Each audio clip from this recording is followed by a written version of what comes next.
ನನಗೆ ಸಡನ್ ಆಗಿ ಒಂದು ವಿಡಿಯೋ ನೋಡ್ತಿರ್ಬೇಕಾದ್ರೆ ಒಂದು ವಿಡಿಯೋ ಬಂತು. ಯಾವುದು ಅಂದ್ರೆ ಮೇಲ್ಗಡೆ ಬಿಸಿ ನೀರು ಹಾಕಿದ್ರೆ ಕೆಳಗಡೆ ಬರೋದ್ರೊಳಗಡೆ ತಣ್ಣಗಾಗಿರುತ್ತೆ, ಕೋಲ್ಡ್ ಆಗಿರುತ್ತೆ ಅಂತ ಹೇಳಿದ್ರು. ಪವಾಡಗಳು ಮಿರಾಕಲ್ಸ್ ಎಲ್ಲ ಆಗ್ತಾ ಇರುತ್ತಲ್ಲ, ಸೊ ಆ ಕಾರಣಕ್ಕಾಗಿ ಇದು ಕೂಡ ಹಂಗೆ ಇರಬಹುದು ಅಂತ ನನಗನ್ನಿಸ್ತು. ಹಂಗಾಗಿ ಒಂದ್ಸಲ ವಿಸಿಟ್ ಮಾಡಿ ಅದ್ರ ಬಗ್ಗೆ ವಿಡಿಯೋ ಮಾಡೋಣ ಅಂತಾನೆ ಇವತ್ತಿನ ವಿಡಿಯೋ ನಾನು ಮಾಡ್ತಾ ಇರೋದು. ಇವತ್ತು ನಾನಿರೋದು ರಾಯಚೂರು ಜಿಲ್ಲೆಯ ದೇವದುರ್ಗ ತಾಲೂಕಿನ ಗಬ್ಬೂರ್ ಅನ್ನುವಂತಹ ಗ್ರಾಮದಲ್ಲಿ. ಆ ಗ್ರಾಮದಲ್ಲಿ ಈ ಒಂದು ದೇವಾಲಯ. ಸೊ ಈ ದೇವಾಲಯದ ಮುಂದ್ಗಡೆ ಹೋಗೋಣ ಬನ್ನಿ. ಈ ಲಕ್ಷ್ಮೀ ವೆಂಕಟೇಶ್ವರ ದೇವಸ್ಥಾನದ ಸುತ್ತಮುತ್ತಲ ಆವರಣದಲ್ಲಿ ನಿಮಗೆ 4-5 ದೇವಸ್ಥಾನಗಳು ಸಿಗ್ತವೆ. ಜೊತೆಗೆ 3 ಶಾಸನಗಳು ಕೂಡ ಲಭ್ಯ ಇದ್ದಾವೆ. ಇಲ್ಲಿ ಯಾರೋ ಮಾರ್ಕಿಂಗ್ ಮಾಡಿದ್ದೀನಿ, ಇದು ಒಂದು ದೇವಸ್ಥಾನ ಮತ್ತು ಅಲ್ಲೊಂದು ದೇವಸ್ಥಾನ, ಜೊತೆಗೆ ನಮ್ಮ ಬಲಗಡೆಯೇ ಒಂದು ದೇವಸ್ಥಾನ ಇದೆ. ನಾವೀಗ ಲಕ್ಷ್ಮೀ ವೆಂಕಟೇಶ್ವರ ದೇವಸ್ಥಾನದ ಇತಿಹಾಸ ಮತ್ತು ಅದನ್ನು ಕಟ್ಟಿರುವಂತಹ ರೀತಿ ಹೇಗಿದೆ ಅದನ್ನು ನೋಡೋಣ ಬನ್ನಿ.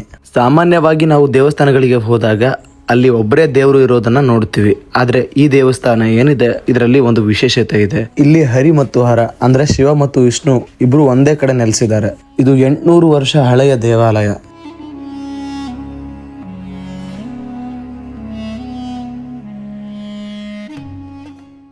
ಈ ದೇವಸ್ಥಾನದ ಆವರಣದಲ್ಲಿ ನಾಗರಿ ಲಿಪಿ ಮತ್ತು ಸಂಸ್ಕೃತ ಭಾಷೆಯ ಶಾಸನಗಳಿದ್ದಾವೆ. ಅವುಗಳ ಪ್ರಕಾರ ಈ ದೇವಸ್ಥಾನವನ್ನ ಕ್ರಿಸ್ತಶಕ 1219ರಲ್ಲಿ ಯಾದವ ದೊರೆ ಸಿಂಹಣ್ಣನ ಕಾಲದಲ್ಲಿ ಕಟ್ಟಲಾಗಿದೆ ಅಂತ ಹೇಳಲಾಗುತ್ತೆ. ಇದರ ಪೂರ್ತಿ ವಿಡಿಯೋ ನಿಮಗೆ ಯೂಟ್ಯೂಬ್ನಲ್ಲಿದೆ. ಲಿಂಕ್ ಬಹಳ ದೂರ ಇಲ್ಲ, ಬಯೋದಲ್ಲಿದೆ. ಹೋಗಿ ಒಂದ್ಸಲ ಕ್ಲಿಕ್ ಮಾಡ್ರಿ, ಪೂರ್ತಿ ವಿಡಿಯೋವನ್ನ ನೋಡಿ ಇಲ್ಲಿ ಬಂದು ಕಮೆಂಟ್ ಮಾಡಿ ಅಷ್ಟೇ.